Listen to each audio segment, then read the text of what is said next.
Hello, everyone. Welcome to our series on Victorian literature. Today, we are focusing on one of the most important poets for the UGC NET exam, Robert Browning. In this video, we will cover his life, his unique writing style, and his famous dramatic monologues. Let's get started.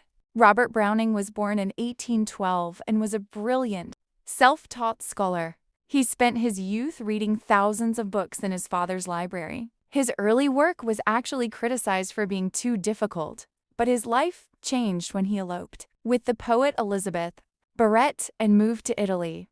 This move deeply influenced his love for art and history. Unlike other sad poets of his time, Browning was a robust optimist who believed that human struggle is a path to spiritual growth.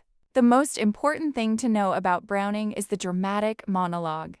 This is a poem where a single character, not the poet, speaks to a silent listener during a moment of crisis.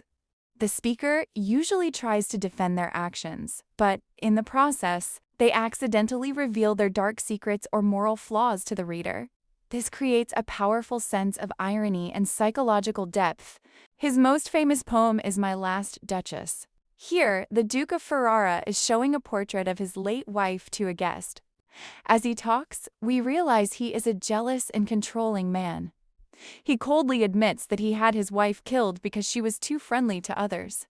It is a perfect study of power, jealousy, and how the Duke treats a human being like an object of art. Next is the chilling poem Porphyria's Lover. This is a madhouse poem where the speaker is mentally unstable. To keep his lover perfect and with him forever, he strangles her with her own hair. At the end, he sits with her body and says that since God hasn't punished him, his crime must be acceptable. It's a terrifying look into a disturbed mind. Browning loved the Renaissance. In Fra Lippo, Lippi, he presents a monk who believes art should be realistic and celebrate physical beauty. In contrast, Andrea del Sarto is about a faultless painter whose work is technically perfect but lacks soul. Remember his famous line, "A man's reach should exceed his grasp." He believed it is better to aim high and fail than to be perfectly mediocre. Bells and Pomegranates was his early success. Men and Women, published in 1855, is his greatest collection. Later, he wrote The Ring and the Book, a massive 12-book murder mystery. Finally, Asolando was published on the very day he died in 1889. That's it for our look at Robert Browning.